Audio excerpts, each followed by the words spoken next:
Por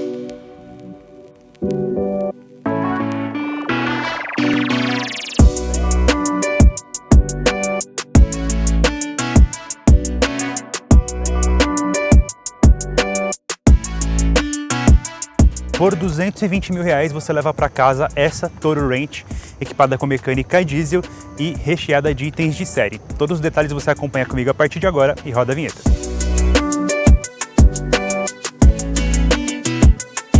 Para você que chegou agora no canal da Instacarro, se inscreva no nosso canal, ative o sininho para receber as notificações dos novos vídeos e deixe o seu like no vídeo também o seu comentário. Caso tenha ficado com alguma dúvida, pode perguntar aí que eu te respondo. E caso você queira que eu faça avaliação de qualquer outro veículo, pode ser novo, usado ou seminovo, só deixar nos comentários aí que eu vou tentar fazer essa avaliação para você. E não se esqueça, se estiver pensando em vender o seu carro usado ou seminovo, marque uma avaliação gratuita na Instacarro para você fazer o melhor negócio do mercado. E bora lá! A Toro Ranch, assim como a Toro Ultra, ela tem a grade diferente em relação às outras versões. O que muda em relação à Ranch para a Ultra é que aqui na Ranch ela abusa dos cromados, enquanto a Ultra é predominantemente em preto brilhante. Então, falando aqui de características de design, como eu falei, começando aqui pela grade, para mim essa grade é a mais bonita, é o que dá a melhor característica de picape para a Toro entre todas as outras versões. Então ela deixa o carro com uma visão mais de picape mesmo, mais robusta, e esses cromados até lembram bastante o que as picapes médias costumam fazer, para dar um ar mais de requinte, de ser uma versão mais, digamos assim, mais luxuosa em relação às outras versões, que é exatamente o que acontece aqui. Então, o que a gente tem mais aqui de características de design, nessa versão ela tem faróis de LED, tanto aqui na luz diurna, quanto no farol principal, quanto no farol de neblina. Essa versão também ele tem esse quebra-mato aqui, digamos assim, nessa parte com detalhe em cinza na parte inferior. As rodas são de 18 polegadas com design exclusivo, de pneus 225/60 de uso misto. Assim como na frente, na lateral aqui a gente tem bastante detalhes em cromado, seja na capa do retrovisor, na base aqui dos vidros, na soleira das portas e até aqui nesse rack de teto. E outro detalhe interessante é que essa versão traz o Santo Antônio aqui com função nessa versão Ranch. Vindo aqui para a traseira, a gente também continua com os detalhes cromados aqui, como no apoio de pé, aqui na versão Ranch e no logo 4x4 diesel. No mais, tudo igual das demais versões da Fiat Toro, com a lanterna aqui em LED. E aqui a gente tem a tradicional abertura da caçamba em duas partes, como nas demais versões da Toro. O que muda aqui dessa Toro para as demais é a capacidade de carga dela. São os mesmos 937 litros, só que aqui a gente consegue carregar 1.010 quilos, ou seja, um pouquinho mais de 1 tonelada, que é o que dá a característica dela de ser uma picape possível e permitida por lei para ter uma mecânica diesel. Aqui no interior a gente tem que começar destacando pelo acabamento. Começando aqui pela porta, a gente tem esse acabamento em couro, que é o mesmo couro dos bancos. Então a gente tem essa região aqui onde a gente mais apoia, revestido em couro e um couro macio. E como você pode ver, o revestimento aqui, tanto das portas como os bancos, depois você vai conferir, são em couro marrom, que já é para dar essa característica de um veículo de carro de fazenda, sabe? O carro mais estradeiro mesmo, para fora de estrada. No mais, tudo igual das outras versões, como os botões aqui dos vidros elétricos, dos retrovisores elétricos e do travamento dos vidros e das portas. Então aqui a gente tem o volante, que é revestimento em couro costurado, com um tom aqui em creme, igual você viu na porta. E a gente tem alguns comandos aqui principais para o painel de instrumentos. Então a gente consegue aqui ter uma visão padrão com conta-giros. Posso ter uma informação aqui de econômetro que, conforme você acelera, ele sobe mostrando numa coloração se você está dirigindo de maneira econômica ou não. Ou você pode ter aqui uma visualização mais resumida só com velocidade. Fora isso, a gente tem outras informações do painel de instrumentos, como média de consumo, pode fazer trip A, trip B, pode até programar outros para você gravar aqui de informações que você acha relevante para relação ao consumo. Tem aqui o assistente de direção dele, que ele tem um assistente de manutenção em faixa. Tem mostrando aqui para você a pressão dos pneus, quanto tempo vai demorar até a próxima revisão. E aqui, esse carro também ele utiliza a Arla 32 para questão de emissão de combustível, emissão de gases estufa. Então a gente tem 84% ali do nível, quando precisar abastecer, ele vai dar o sinal para você fazer o reabastecimento. A gente também tem algumas configurações aqui da área de segurança, como um alerta de velocidade máxima, configuração de airbag também para ativar ou desativar, aqui do lado do passageiro. e aqui eu posso também customizar o que aparece na minha tela principal. Então eu vindo aqui eu posso escolher, ó, temperatura externa posição 1. Aqui em cima eu tenho a temperatura externa, eu posso escolher outras informações, ó. Posso deixar ali a autonomia, posso deixar vazio, qual que é o consumo A, consumo B, até um consumo C e D, caso eu programe. Posso deixar a hora, então data, são bastante informações que eu consigo programar e deixar ali. Eu vou deixar como ele estava antes, mostrando aqui qual que era um consumo, está no consumo B ali. Então eu posso mudar essa informação, posso mudar a posição 2, que é a posição aqui de baixo, posso mudar uma posição 3, que é a posição aqui na parte inferior do lado esquerdo. Então eu posso deixar o painel exatamente do meu gosto, com todas as informações que eu acho para mim relevantes. Nesse volante também eu tenho aqui os pedal shifts para troca de marchas, eu posso trocar a marcha reduzindo para cá ou aumentando para cá. E atrás do volante também eu tenho os botões para controle de troca de música ou aumentar e diminuir o volume da central multimídia. Aqui também a gente tem a central multimídia e o Connect de 10 polegadas. Como você pode ver, ela multimídia fica na posição vertical e ela tem a conexão com o celular sem fio. Então eu posso utilizar aqui o meu celular, está conectado somente pelo Bluetooth e ele faz aqui a reprodução. Como você pode ver, o que ela poderia ser um pouquinho melhor aqui é na resposta. Ela é um pouco lenta assim no touch, mas ela não tem delay nas informações. Então eu consigo programar aqui o destino e ela me mostra sem nenhum delay, que é importante principalmente quando a gente usa mapas, que quando a gente tem delay, você quer entrar na próxima rua direita e ele está um pouco atrasado, isso atrapalha e acaba confundindo. Aqui não, nesse sentido não, ela tem um pouco de delay só nos comandos aqui da tela mesmo. Fora a função de Apple CarPlay, ela tem algumas funções interessantes, como aqui ela tem informação de percurso também, eu tenho informação aqui do Trip A e do Trip B, então aqui o meu consumo em cidade e o consumo que eu consegui em estrada. Tem a informação aqui de controles, eu posso desligar a tela, então ela vai ficar uma tela escura. E tem algumas configurações do que eu posso programar aqui em relação à própria central multimídia ou veículo.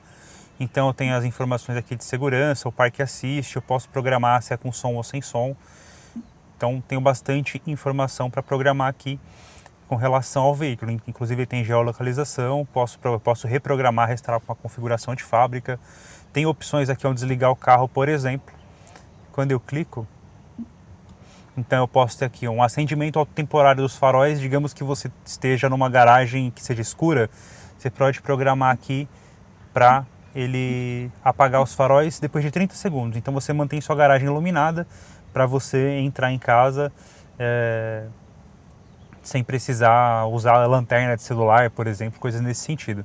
E ele também tem um temporizador da central multimídia. Quando você desliga o carro, você pode programar para a central multimídia desligar depois de 1 hora, isso principalmente no lugares que você vai, você estaciona o carro e quer continuar ouvindo música, está dentro do carro, só vai desligar depois de 1 hora, ou desliguei o carro, a multimídia vai desligar, não tem nenhum problema, você pode programar por aqui. Outras coisas que você pode programar pela central multimídia, eu posso mexer aqui também os controles do ar-condicionado. Então eu posso ter os controles por aqui do ar-condicionado de maneira individual, posso escolher as posições aqui do que o ar vai soprar e posso sincronizar ele, ligar desembaçador dianteiro, traseiro, ar-condicionado no máximo. E aqui também tem navegador de GPS nativo, que você pode utilizar. Caso você não queira utilizar do seu celular, você pode usar o próprio, que aqui é a instalação direta na central multimídia desse veículo. Se você não quiser controlar o seu ar-condicionado pela central multimídia, você pode utilizar aqui o painel exclusivo para isso. Então eu tenho ar-condicionado de 2 zonas aqui, então motorista e passageiro da frente conseguem controlar a temperatura de maneira individual. Então aqui eu mexo na temperatura para motorista e aqui eu reduzo a velocidade do ar.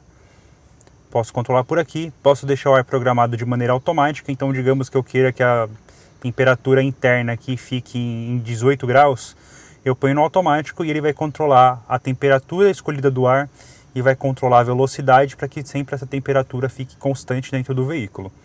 Posso também deixar ele de maneira sincronizada aqui para que o ar seja, que eu consiga programar a temperatura do motorista e do passageiro com a mesma temperatura. Posso deixar para que cada um programe o seu, e também tem aqui do lado de cá controle de volume e de mudo do sistema de som, e do lado de cá esse outro botão para trocar de estações, para mudar de função da rádio, tudo pelo lado de cá. Mas aqui embaixo a gente tem esse botão aqui para acionamento do sistema de tração 4x4, botão de tração 4x4 reduzida, esse botão aqui que é um sistema auxiliar para descida em rampa, então eu posso programar aqui e acionar, digamos que você esteja numa região muito escorregadia, de muita lama, ele vai descer com o veículo com uma velocidade controlada de uma forma que você não corra nenhum tipo de risco, nesse botão aqui. Aqui eu tenho esse botão para acionamento, na verdade para desligar o controle de tração, para desligar o assistente de estacionamento e para desligar o sistema de alerta de mudança de faixa. Então eu posso mudar tudo por aqui e mais aqui embaixo, como você pode ver, eu tenho um sistema para carregamento de celular por indução. Basta colocar meu celular aqui para que faça o carregamento. A alavanca de câmbio aqui ela é padrão da linha Fiat, então não muda nada. O que muda aqui é que ela usa o padrão de costura aqui da manopla igual das costuras dos bancos e do que se viu aqui no volante, uma costura em bege. E o mesmo padrão também de acionamento. Quando eu jogo em D aqui para dirigir, eu posso jogar para cá e fazer as trocas manuais ou na alavanca ou nas aletas atrás do volante. Então para cá eu aumento as marchas e para cá eu reduzo. Freio de mão é freio de mão raiz, então jogando para cá, acionamento aqui normal, em alavanca. E os bancos, como você pode ver, os bancos têm o revestimento em couro, nesse tom marrom, com detalhe em costura, e aqui embaixo relevo a versão Ranch. Esse tom é mais para dar uma ideia de que a gente está falando de um carro mais de perfil, como são as picapes médias, voltado mais para um carro mais rural. Então é mais ou menos esse sentido do que a Toro Ranch pensa também para o tipo de veículo. E que ficou faltando mostrar para vocês aqui no painel de instrumentos, dá uma olhada. Ele tem esse revestimento aqui que imita uma madeira, que também reforça essa ideia de um veículo mais voltado à natureza, um rural, com destaque aqui para o logo da versão Ranch aqui no painel. O espaço traseiro aqui é bom, então eu consigo ficar numa posição confortável, tenho um espaço bom para as pernas. O túnel central aqui não é muito alto, então a diferença de altura, para você dar uma olhada, ó, é pouquíssima. Então todos os passageiros aqui conseguem andar aqui no banco traseiro de maneira confortável. O que é interessante de falar é que aqui a gente tem o famoso apoio de braço do palavrão e aqui uma alça para você pendurar uma camisa, colocar alguma coisa pendurada aqui, por exemplo. Então a gente tem esses efeitos aqui interessantes no banco traseiro. Aqui, como eu já costumei falar em outros veículos, o padrão de acabamento muda. Então lá na frente a gente tinha acabamento em couro no apoio de braços. Aqui ó, é preto, tudo plástico. A gente não tem aquele mesma qualidade de acabamento na frente para quem vai aqui atrás. Fora isso, a posição do banco é boa. Ele tem uma posição mais de cadeira, então fico bem apoiado aqui na região da coluna. Tenho a perna numa posição confortável. Conseguiria fazer uma viagem aqui de maneira tranquila. E conseguiria também utilizar esse apoio aqui para carregar, seja um apoio de braço, para utilizar como apoio de copos, fazer um lanchinho aqui atrás e apoiar aqui de maneira confortável. Então tudo isso aqui a gente tem um bom aproveitamento aqui do espaço interno, seja na frente, seja aqui na parte traseira. E agora eu vou mostrar para vocês como é que ele se comporta no uso em cidade e estrada. Bora lá! A Toro Ranch vem equipada exclusivamente com a mecânica 2.0 turbo diesel de 170 cavalos e 35,7 kg de torque.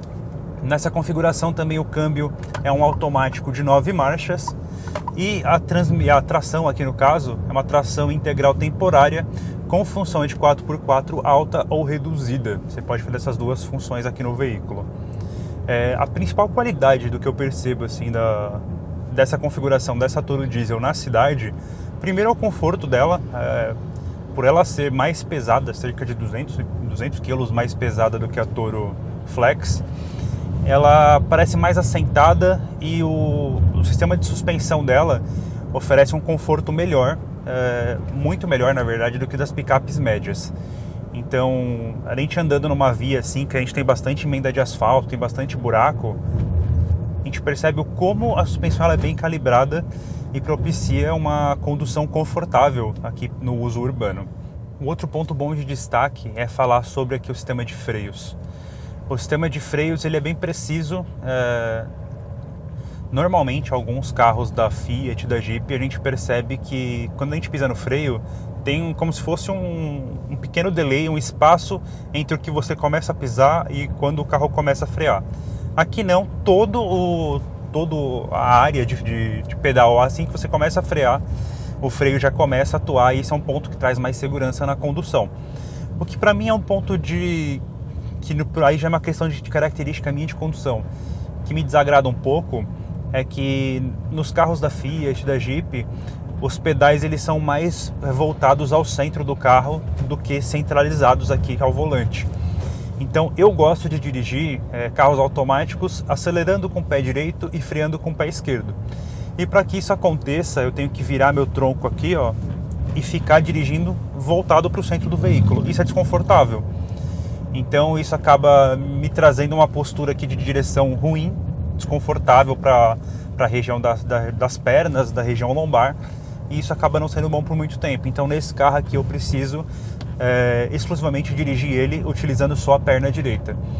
Então, para o meu estilo de condução, a maneira que eu me sinto mais confortável não é a maneira mais adequada assim para dirigir esse carro, mas isso é uma questão muito mais pessoal mesmo. A grande maioria das pessoas dirige carro automático só utilizando a perna direita, então nesse ponto é bem tranquilo.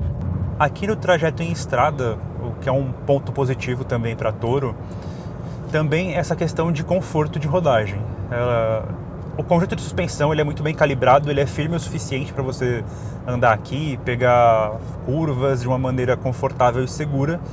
E também ele é macio, tão bom quanto ele era na cidade, ele é aqui na estrada, macio com as imperfeições das vias. Você pode me perguntar, poxa, qual que é o sentido de eu comprar uma Fiat Toro a diesel ao invés de comprar uma Fiat Toro Flex? Então tem alguns pontos, eu também vou acrescentar falando disso com relação às picapes médias. Quando a Toro Flex, na nova versão 1.3 Turbo, chegou ao mercado, ficou mais difícil de justificar a versão diesel por ela ser um carro que está menos potente agora. Então a Toro Flex, por exemplo, tem 15 cavalos a mais do que essa versão diesel. Só que essa daqui ela é mais torcuda, é um carro que tem mais força nas acelerações, é um carro mais voltado à carga, ao trabalho em si. Outro ponto de vantagem aqui falando sobre a Toro a diesel é com relação ao consumo de combustível. Na grande maioria dos estados, das cidades, assim, salvo raras exceções, o diesel ainda é um combustível que ele é mais barato do que a gasolina.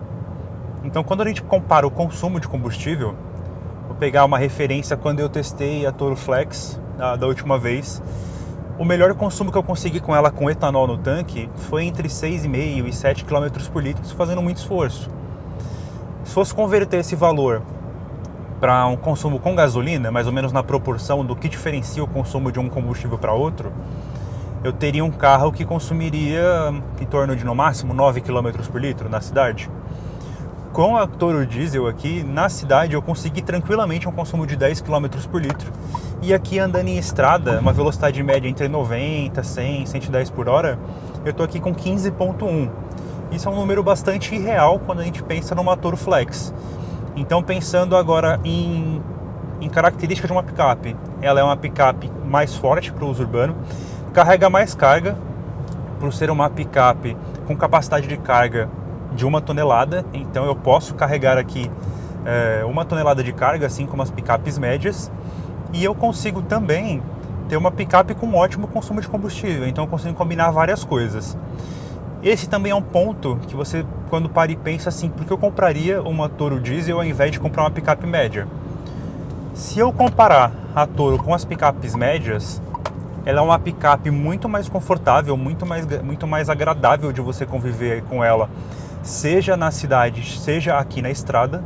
Então é uma picape que consegue te oferecer um bom desempenho e consegue te oferecer também um conforto de rodagem muito parecido com o de SUVs e de sedãs, bem diferente de uma picape média, que tem por características ser uma picape montada sobre chassi, ter um eixo traseiro mais duro, mais rígido, preparado para carregar carga. Então você tem uma picape que tem um comportamento traseiro ali bem diferente, um carro que pula bastante. Na Toro isso não acontece, então você tem um carro mais confortável, com uma capacidade de carga bastante semelhante, acima de 1 tonelada, e com conforto melhor, e também com consumo de combustível melhor. As picapes médias, assim, pensando no consumo médio de diesel, a gente consegue 9, 10 km por litro no máximo, e isso é o que você consegue tranquilamente com a Toro. O que você perde em tamanho, ela é um pouco menor do que as picapes médias, inclusive no volume aqui interno, e você perde também em desempenho, porque as picapes médias elas têm em média 200 cavalos de potência, essa aqui tem 170. Mas quando a gente compara preço, categoria, itens de série, eu acho bem difícil você validar que uma picape média é mais vantajoso do que uma compra de uma Fiat Toro. Talvez, se você vai usar o carro predominantemente no fora de estrada, que você vai estar sempre carregando peso, talvez justifique, talvez valha a pena. Mas pensando no uso de um carro que vai ser predominantemente urbano, que você vai pegar a estrada e talvez de vez em quando você vai levar carga, talvez a Toro aqui seja o veículo ideal para você que está pensando em ingressar aqui no mundo das picapes. Até porque ela é uma picape muito bem equipada. A gente fala aqui que é um carro que tem 6 airbags, que tem ar-condicionado de 2 zonas, uma central multimídia aqui de 10 polegadas com Android Auto e Apple CarPlay com conexão sem fio, tem o carregamento de celular por indução, tem sistemas aqui para te ajudar no 4x4, como a 4x4 integral e a 4x4 reduzida, tem função de descida também controlada com a velocidade, é um carro bem completo, tem tudo que você precisa para uma picape com um conforto de SUV e sedã. Por cerca de R$221 mil, nessa cor aqui, sólida, o cinza Sting, ela chega em torno de 223.500. Pensando no que a Toro te oferece em relação às picapes médias, ela é uma picape que te oferece quase todas as qualidades, quase todas as condições de como a picape média te oferece e tão bem equipada quanto. Mas a possibilidade de ser um carro que é confortável para você dirigir na cidade, para você dirigir na estrada e que tem uma capacidade do fora de estrada tão boa quanto as picapes maiores. Talvez o que jogue contra ela em relação às picapes médias seja na questão de desempenho. Ela é tem um pouco menos de potência do que as picapes médias e um pouco menos de espaço. Isso não tem como a gente comparar nesse sentido. Agora, pensando na comparação, por que eu compraria uma Toro a diesel em relação a uma Toro Flex? A Toro diesel, ela entre as versões da Toro, é a versão mais valorizada no mercado de seminovos usados, é que você perde menos dinheiro. Só que ela não é a mais vendida, justamente porque quem está pensando em comprar uma Toro geralmente compra as versões de entrada para aproveitar as qualidades do carro pelo menor preço possível. Se você compra uma Toro a diesel, você consegue perder menos valor na hora da revenda, só que você precisa colocar no papel o que vale a pena na hora de manter. Se comparar com a Flex também, o custo de manutenção da versão a diesel é mais caro. Então, pensando somente em um veículo 0 km, comparando o custo de revisão da Toro Flex com a Toro diesel, a gente vai gastar aqui com a Toro a diesel em torno de R$ 2.500 a mais no valor total das 6 primeiras revisões. No custo de manutenção fora de concessionária, pensando no dia a dia de manutenção, digamos que você precisa trocar um bico injetor, que você precisa fazer qualquer tipo de manutenção, compara o valor de um bico injetor de uma Toro diesel com uma Toro Flex para você ver a diferença de valor, como é bem grande. O custo de manutenção de um veículo a diesel é bem elevado, só que assim, ele é elevado e te propicia muitas outras condições que outros veículos não têm condição de te oferecer, como um a diesel. Aqui ele é um carro que tem um bom desempenho, que tem um ótimo torque, que te oferece uma condição fora de estrada muito boa e uma economia de combustível muito elogiável. Só para você ter uma ideia, que esse carro aqui com tanque cheio tem uma autonomia de pelo menos uns 650 a 700 km. É como se você pegasse o carro aqui em São Paulo, fosse para Belo Horizonte com um tanque e ainda voltasse um pedaço para você abastecer somente na volta. Então é um carro que tem uma autonomia muito boa. Mas e você, por R$ 221 mil, qual carro você compraria? Toro Ranch, a versão a diesel, investiria um pouquinho a mais para poder pegar uma picape média ou mesmo economizaria e pegaria uma versão flex? Deixa aí nos comentários o que você faria e antes de finalizar esse vídeo eu vou deixar para vocês aqui um vídeo, uma dica de avaliação que você pode conferir e a playlist de picapes, de todas as picapes que a gente já avaliou. Continua com a gente aí, valeu!